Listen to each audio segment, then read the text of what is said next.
Ako si Maria at ito ang aking kwento.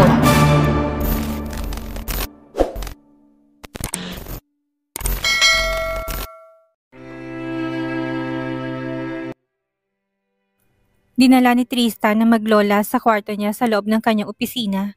Namangha si Madeline at anak nito sa mga nakita sa loob ng kwarto. Natuwa rin si Tristan sa nakikita na mag-ina. Kitang-kita niyang tuwa sa mga mata ng kanyang anak nang makitang maraming iba't ibang klaseng laruan na pambabae. "Ang dami pong laruan, Mama," ang narinig ni Tristan na sabi ng kanyang anak. Napangiti siya nang malamang nagustuhan yon ang mga inihanda niya. "Do you want to play with them? You can have them if you want. They all yours, baby girl," pilit na pinapalambing ni Tristan. Ang boses niya, ginagayang timbre ng boses ni Madeline kapag kausap ang anak nila. Nalaki ang mga mata ni Mariska. Maging ito ay hindi makapaniwala na para sa kanya lahat ang mga laruan. "Thank you po," mahina ang boses na pasasalamat ng bata. Inabot ni Tristan ang kanyang kamay kay Mariska. Tinignan ito ng bata at halatang nagtataka. "Come anak, Anya." Bahagyang nanginig ang tinig habang nakalahad pa rin ang kamay. Mabilis na bumilis ang tibok ng puso ni Tristan nang maramdamang ipatong ni Mariska ang kanyang maliit na kamay sa palad niya. Napatingin siya kay Madeline na tumango sa kanya kasabay ng isang matamis na ngiti. Bahagya siya natigilan habang napalunok sa katipid na gumanti ng ngiti.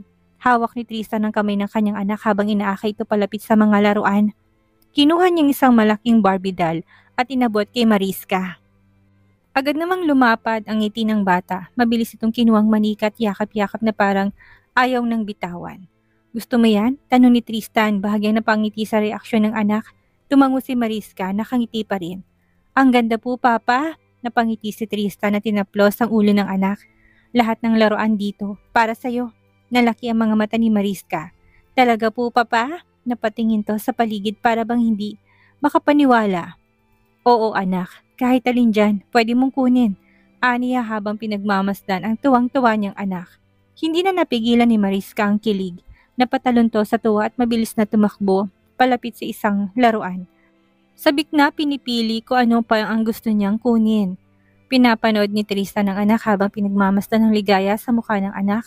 May takas na luhang pumatak sa gilid ng kanyang mga mata. "Masaya ako, Tristan. Salamat sa pagtanggap mo kay Mariska. Bilang isang ina, sobrang kaligayahan ko na makitang masayang-masaya ang aking anak. Dahil sa'yo, dahil nakita kanya at unti-unting nabubuo ang mga pagkatao ng anak ko." Hindi maalis ang malawak na ngiti sa labi niya. May kasama pang luhang tumutulo sa mga mata nito. Mabilis na pinunasan yun ni Madeline.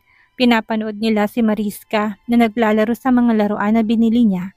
Kinuha ni Tristan ang kanyang panyo at ibinigay kay Madeline. Saglitong natigilan at napatingin sa kanya. Mga ilang segundo'y tinanggap din ni Madeline ang inaalok niyang panyo. "Marami akong pagkukulang sa anak ko at gusto ko makabawi sa kanya. Pupunan ko ang 7 taon na nawala sa aming dalawa. Ipaparamdam ko ang pagmamahal ko kay Mariska bilang kanyang ama." Sinserong saad niya. Yun ang alam ni Tristan na tamang gawin, ang makabawi sa lahat. Ipaparamdam niya kay Mariska na hindi siya nawala. Magiging kompletong pagkatao nito na meron itong ama at ina. Buo at kompleto. Kontento ko sa kaya mong ibigay para sa anak natin. Hindi kita pipilitin na ibigay ang buong oras mo kay Mariska. Alam ko na marami kang responsibilidad sa kumpanya mo. Kahit na konting oras mo lang, masaya na si Mariska. Sabi ni Madeline na nasa anak pa rin nila ang mata. Tumango lang si Tristan. Bigla siyang nakaramdam ng bigat sa dibdib nang maalala si Catriona. Kalahati ng puso niyang nagdurusa. Natutunan na niyang mahalin ang dalaga. Handa siyang ipaglaban ito sa lahat. Pero parang magbabago pa ang takbo ng tadhana niya. Maganang kumakain si Mariska ng pagkain niya na pina-order pa ni Tristan. Nagpresenta siyang asikasuhin ng anak. Paminsan-minsan sinusubuan niya ito. Iba rin palang nagagawa ng may anak. He must say, para nagkakaroon ng meaning ang buhay niya. "Favorite ko po ito, Papa. Thank you po. Sobra po akong nag-enjoy at busog na busog." Tili pa ni Mariska na ikinatawa nilang dalawa ni Madeline. "Kumain ka ng kumain. If you want something, tell Papa. And later, mamamasyal tayo," sabi niya. "Gusto mo bang pumunta sa amusement park?" Biglang nagningning ang mga mata ni Mariska. "Really po, Papa?" Excited na tanong ng bata. Mabilis na tumango si Tristan. Kaya ubusin mong lahat ng pagkain mo at pupunta na tayo sa park. Sagot niya. Yay! Masayang sigaw ni Mariska, ni tinaas pa ang dalawang kamay. Pagkatapos niyakap siya. Naistatwa si Tristan. Hindi niya akalain na mangyayari ang ninanais niya, ang yakap ng kanyang anak. Ipinikit niya ang kanyang mata at niyakap ito ng mahigpit. Ramdam niyang munting katawan sa bisig niya. Ang init ito na parang nagpawis sa lamig at galit na matagal niyang naramdaman. Papa, mahina pero malino na tawag ng bata, napangiti si Tristan. Anak, bulong niya. Tumakbo si Mariska na makapasok sila sa park. Sinusuyo ng tingin ang buong paligid. Hindi mayaw ang saya ng bata sa lahat ng nakikita. Papa, gusto ko po sumakay sa merry-go-round at sa bump car. Pagkatapos, kakain tayo ng ice cream, masiglang sabi ni Mariska. Hindi matapos-tapos sa pagsasalita habang mahigpit na nakahawak sa kamay ng ama. Pagkatapos ay muling tumakbo papunta sa grupo ng mga bata. Iniwan si Tristan na tahimik na nakamasid. Unang best nilang magkasama sa ganitong lugar. Isang bagay na hindi niya kailanman inakalang mararanasan niya. Napatingin siya sa hindi kalayuan sa isang babaeng nakaupo sa bench. Nakamasid din sa kanila si Madeline. Tahimik lang ito pero alam niyang mula kanina pa siya nito pinagmamasdan. Sa ngayon ayaw na muna niyang isipin ng tungkol sa kanilang dalawa ni Madeline. Pero alam niyang iisa lang ang dahilan kung bakit sila narito ngayon, si Mariska. Papa, masiglang bumalik ang bata at hinila siya sa kamay. Pwede na tayong sumakay, napatingin si Tristan kay Madeline at nakita niya may bahagyang ngiti ito. Tumango ito ng marahan, tila sinasabing, go ahead. Bumuntong hininga siya at tinapunan ng tingin ng anak.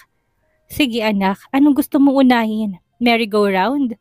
Sagot nito agad. Hinawakan niyang kamay ng anak at sabay silang lumapit sa pila. Sa gilid ng kanyang paningin, alam niyang sinusundan pa rin sila ng tingin ni Madeline. Wala namang halong galit o panghihinayang habang umiikot ang merry-go-round at naririnig niyang matinis na tawa ni Mariska. Napatingin si Tristan sa langit. Sa unang pagkakataon, kahit hindi niya inaasahan, pakiramdam niya may ginagawa siyang tama. Lahat ng gusto ni Mariska ay ibinigay ni Tristan. Wala siyang ibang nasa isip kundi ang kanyang anak. Ginugol niya ang oras sa buong isang araw sa kanya lamang. At walang ibang iniisip. Nakatulog na si Mariska sa sobrang pagod. Karga siya ni Tristan. Habang naglalakad sila papunta sa kotse. Baka nabibigatan ka na kay Mariska. Ako naman ang kakarga sa kanya. Alok ni Madeline. No, ako na. Hindi naman siya mabigat. Sagot ni Tristan. Natahimik si Madeline. Tila na ilang sa sinabi nito. Ilang minutong katahimikan ang namayani sa pagitan nila hanggang sa marating nila ang kotse. Maingat na inihiga ni Tristan ang anak sa passenger seat sa katinabihan ni Madeline ang natutulog nilang anak. Matapos siguraduhin ni Tristan na ayos ng kanyang mag-ina, pumasok siya sa driver's seat at pinaandar ang makina. Napatingin si Tristan kay Madeline sa rearview mirror. Saan ko kayo dadalhin? Untag niya. Sa lumang bahay namin. Nandun si Papa. Doon pa rin pala kayo nakatira. Nasabi na lang niya na hindi tumitingin sa dalaga. Alam niya ang lumang bahay ni na Madeline. Madala siya doon noon. Oo, ayaw umalis ni Papa doon. Nandun daw lahat ng alaala nila Mama. Nginitian lang ni Tristan si Madeline. Hindi na siya muling nagsalita at muling tinutok ang kanyang mga mata sa daan. Sobrang thank you Tristan. Itong araw na itong pinakamasaya sa buong buhay ni Mariska. Sana maulit. Basag ni Madeline sa katahimikan nila. Kanina ka pa nagpapasalamat. Hindi mo kailangang sabihin yan. Sa karesponsibilidad ko na si Mariska, anak ko siya. Kaya kahit na ano pa para sa anak ko, gagawin ko para maging masaya siya. Giit ni Tristan. Ito ang paraan ng pagbawi niya sa lahat ng oras na nawala sa kanila ng anak niya. Inihinto ni Tristan ang kanyang sasakyan sa gilid ng daan. Nasa harapan sila ng lumang bahay ni na Madeline. Mabilis na lumabas ang binata ng kotse at kinarga si Mariska. Ako na lang magdadala sa anak ko sa loob ng bahay. Masyado nang late, Tristan. Umuwi ka na, sabi ni Madeline pero mapilit siya. Hayaan mo ko. Hindi na muli siyang sinaway ni Madeline at tinayaan siyang dumiretso na pumasok sa loob ng bahay ng dalaga. Pagkapasok sa loob ay nagpatiuna si Madeline para dalahin si Tristan sa kwarto nilang mag-ina. Nagpalinga-linga si Tristan sa bahay ni na Madeline. Masyado nang luma ang bahay niyo. Safe ba kayo ni Mariska dito? Oo naman. Natitirahan pa naman ito, saka okay na to kaysa walang bahay, hindi ba? Sagot ni Madeline habang nilalapag ang tinimplang kape para sa kanya. Napatunghay ang tingin niya sa dalaga. I will buy a condo for the two of you. Parang hindi ko ata makita na dito kay titira ni Mariska. No need, Tristan. Okay lang kami ni Mariska dito sa bahay namin. Isa pa, nandito si Papa. Ayokong iwan siya. Ako ang masusunod, Madeline. Tomorrow I will arrange to buy a condo for Mariska para makalipat kayong mag-ina. Pwede mong isamang papa mo, may diing sabi ni Tristan. Pero, wag ka nang tumanggi. Lahat ay ibibigay ko para kay Mariska. Para sa anak ko. Ngumiti si Madeline at napilitang tumango sa kanya. Hindi niya hayaang maghihirap ang kanyang anak. Ibibigay niya lahat ng kailangan nito. Baka hindi maglaon ipakilala niya si Mariska sa parents niya. Tinitigan ni Catriona ng mga nakahain sa lamesa. Kanina pa siya naghihintay kay Tristan na umuwi. Napahinga ng malalim si Catriona sa kanapatingin sa orasang nasa kusina. Biglang narinig niya ang tunog ng sasakyan. Dumating na si Tristan. Mabilis na tumayo si Catriona at tumakbo papunta sa labas. Ang bilis ang tibok ng puso ni Catriona. Para siyang hiningal sa kanyang pagtakbo. Napahinto siya na makita ang kotse ni Tristan na nakaparada sa parking lot sa gilid lang ng bahay. Agad na mataan ng dalaga si Tristan na lumabas ng kotse. Nakasampay ang coat nito sa balikat at nakatupi ang manggas ng polo hanggang siko. Naglakad ito palapit sa kanya. Hi! Natigilan si Catriona nang lagpasan siya ng binata. Dire-diretso itong pumasok sa loob ng bahay. Naiwan siyang nakatanga lang sa bahay. Sumikdo ang puso niya sa sakit. Agad niyang hinabol ang tingin si Tristan pero wala na ito. Muli siyang nagpakawala ng malalim na buntong hininga. Pilit niyang nilalabanan ng pagtulo ng mga luha niya at kaawaan ng sarili dahil sa pamabaliwala ni Tristan sa kanya. Sinundan niya sa kwartong binata. Walang imik na pumasok si Catriona sa loob ng kwarto at nilapitan ng binata sa kama. Umupo siya sa kama, nakasandal ang likod sa headboard. Kumain ka na ba? Baka pagod ka. Gusto mo ng masahe? Sunod-sunod na mga tanong ni Catriona. Inaalala pa rin niyang binata. Hindi siya sinagot ni Tristan. Nakatalikod to na nakahiga sa kanya. Hindi na niya natiis. Siya nang lumapit kay Tristan at niyakap ang isang kamay sa binata. Tulog ka na? Sobrang pagod na pagod ka sa trabaho. Mahina ang boses niya na nagpakagatlabi. Anumang oras ay babagsak na talagang luha niya. Sinandal niyang ulo sa likod ni Tristan at ipinikit ang kanyang mga mata at nakatulog. Nagising si Catriona sa ingin ng gagaling sa vacuum. Pinulat ng kanyang mga mata at nabugaran si Nanay Tess na naglilinis ng kwarto. Good morning po, Nanay, masiglang bati niya. Ginitaan kaagad siya ni Nanay Tess. Bumangon ka na, Catriona, at kumain ka na. Nadatnan ko pa ang hapunan yung dalawa ni Tristan sa kusina. Parang walang bawas. Kumain ka ba kagabi? Kumain po ako, Nay. Kay Tristan pong inihanda ko. Ginabi na po ng uwi tapos sabi niya po nakakain na siya sa opisina. Pagsisinungaling na sagot niya. Sana'y makalusot kay Nanay Tess ang kanyang paliwanag at hindi nito nahalata ang pagsisinungaling. Diskumpiyado siyang tiningnan ng matanda. O siya, sige, bumangon ka na. At maligo, pumasok na sa kumpanya si Tristan. Maagang umalis doon na raw siya mag-aalmusal. Gusto mo bang mamasyal sa Batangas? Ipapasyal ka namin ng tatay Mel mo. Anitong yakag sa kanya ng matanda. Talaga po, Nay, mabilis na tumango ng ulo si Nanay Tess. Sige po, maliligo na po ako. Mabilis ang naging kilos ni Catriona na bumaba sa kama at dumiretso sa banyo. Doon niya tahimik na pinakawala ng mga luha niya sa mata. Lutang ang isip ni Catriona habang nakatanaw sa malawak na dagat ng Matabungkay Beach. Dito siya dinala ng mag-asawa. Kung alam lang niyang beach siya dadalhin, nagdala sana siya ng ekstrang damit. Nakaupo siya sa buhangin at tinayaang dumampi ang malamig na tubig dagat sa kanyang mga paa. Pwede mong ilabas ang iyak mo, Catriona. Alam ko na nasasaktan ka. Nararamdaman ko yon. Hindi mo kailangang ilihim o magsinungaling sa akin. Nakikita ko sa mga mata mo ang labis na sakit, sabi ni Nanay Tess. Hindi niya napansin na tumabi na pala ito sa kanya. Tinawanan niya lang na sinabi ng ginang. Pero maya-maya'y, Nanay, napasinghot si Catriona. Pilit na tinatakpan ng kamay ang bibig niya para pigilan ang paghagulhol pero hindi niya nakinaya. Bumagsak ang luha sa pisngi niya kasabay ng panginig ng balikat niya. Ang sakit po. Lumapit pa si Nanay Tess at marahang hinaplos ang likod niya. Ilabas mo lang, anak. Hindi mo kailangan dalhin lahat ng bigat niyan mag-isa. Hindi ko po alam kung ano nagawa ko para baliwalain ng ganito ni Tristan. Napapagod na po akong mag-isa. Parati na lamang niya po akong hinahayaang lamunin ng lungkot. Sobrang sakit na po. Tuluyan na niyang binuhusan lahat ng sama ng loob na kinikimkim niya. Hindi na niya alam kung anong lugar niya sa buhay ni Tristan. Bakit patuloy siyang binabaliwala nito? Mahal mo ba si Tristan? Marahang tumango si Catriona. Hindi niya kayang ikailang sariling damdamin. Matagal niya nang mahal si Tristan. Empleyado pa lang siya nito, nararamdaman niya. Pero pilit niyang nilalabanan. Alam niya kasing darating ang panahon na siya lang ang masasaktan. Sobra-sobra po, pero hindi ko po alam kung mahal din niya ako. Umaasa lang po yata ako sa wala. Hindi ako kailanman mamahalin ng isang Tristan Hill. Amin niya ng buong puso.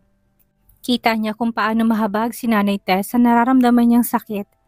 Huwag kang magagalit, Iha. Gusto ko lang malaman. Totoo bang mag-asawa kayo ni Tristan?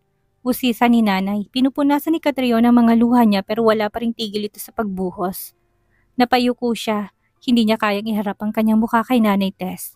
Parang naging tunay na ina niya na ito. Halos ituring siyang hindi na iba. Kaya nahihiya siya sa mga pagsisinungaling niya. Hindi po kami totoong mag-asawa ni Tristan. Ang totoo po niya na isa lang po akong bayaran niyang babae. Diretsong amin ni Catriona. Napatakip ng kanyang bibig si Nanay Tess sa kabiglaan. Patawarin niyo po ako. Nagsinungaling ako sa inyo ni Tatay Mel. Kailangan ko po ng pera para pang kidney transplant ng kapatid ko. Kaya ako po nagawang ibenta ang sarili ko kay Tristan. Boss ko po siya sa Lumina Essence at part-timer po akong GRO sa club. Napaiwas ang tingin siya kay Nanay Tess. Nakakasuka ang uri ng trabaho niya. Hindi niya alam kung paano niya nasikmura. Pero ngayon hindi na rin kayang lulukin. Wala ako sa posisyon para husgahan ka. Ang nakikita ay ang napakabait ni Catriona nang nakilala namin ng Tatay Mel mo. Walang mali sa ginawa mo kumpara yun sa kapatid mo. Anak ka pa rin namin. Tandaan mong hindi magbabagong pagtingin namin sa'yo. Humahanga pa nga ako sa katatagan ng loob mo. Umiiyak na rin ang sabi ni Nanay Tess. Humarap si Catriona sa matanda. Hinawakan ni Nanay Tess ang mga kamay niya. Nay, salamat po sa pag-unawa niyo. Hindi niyo po ako hinusgahan o kinutya. Niyakap ng mahigpit niyang ginang at umiyak ng umiyak sa balikat nito. Nakagaan sa dibdib ni Catriona ang pag-amin. Parang nabunutan siya ng matinik na bagay na matagal na nakabaon sa puso niya. Sana yung iba, kung malaman man nilang madilim niyang nakaraan, hindi siya makatanggap ng mga panlilibak sa kanila. Bagkus ay pangunawa kung bakit niya piniling ganong trabaho. Halina nga kayong dalawa dyan at kumain na tayo. Ako'y nagugutom na. Sigaw ni Tatay Mel na nasa cottage. Sabay na tumayo si Catriona at Nanay Tess. Nakbayan siya ng ginang. Inihilig naman niya kanyang ulo sa balikat ng matanda. Saka sila naglakad papunta sa cottage. Habang si Tristan tinutulungan niya maglipat sa kondo ang kanyang mag-ina. Naibili niya ng sariling condominium si Madeline para may maayos na tirahan ang kanilang anak. Kumpleto na rin to siya gamit. Meron 3 kwarto sa loob. Kasama ng kanyang mag-ina si Hiner, ang ama ni Madeline. Napapayag din niya itong sumama sa mag-inang tumira sa kondo. Hindi ba masyadong malaki ito para sa 3 tao? Tanong ni Hiner. Tamang-tama pong laki nito para sa inyo. Gusto ko po na maging komportable si Mariska. Safe po kayo dito dahil 24 hours ang security sa baba. Mahabang paliwanag ni Tristan. Pero, sana sa isang simpleng bungalow house na lang iho. Maliit pa naman si Mariska at iisa lang siya. Masyadong mahal ang presyo nito. Nito. Napangiti si Tristan. Basta po para kay Mariska. Wala akong hindi kayang ibigay. Hindi naman po siguro ko maghihirap sa binili kong kondo. At kaya nga po ako nagsisikap para sa magiging pamilya ko. Dumating sa buhay ko si Mariska. Siya na po ang buhay ko. Giit niya. Marahang siyang tinapik ni Hiner sa balikat. Natutuwa ako na makitang isa kang mabuting ama. Sa kabila ng hindi magandang nakaraan ninyo ni Madeline, nandito ka para suportahan ang anak ninyo. Napadakong tingin niya kay Madeline, humitito sa kanya't gumanti rin siya ng matamis na ngiti. Kailan mo naman ipapakilala si Mariska sa pamilya niyo? Usisa pa ni Hiner. Napabaling ang tingin niya sa ama ni Madeline. Sa lalong madaling panahon po. Humahanap lamang po ako ng tiyempo. Gusto ko pong madaling matatanggap ng pamilya kong anak ko. Salamat, Tristan.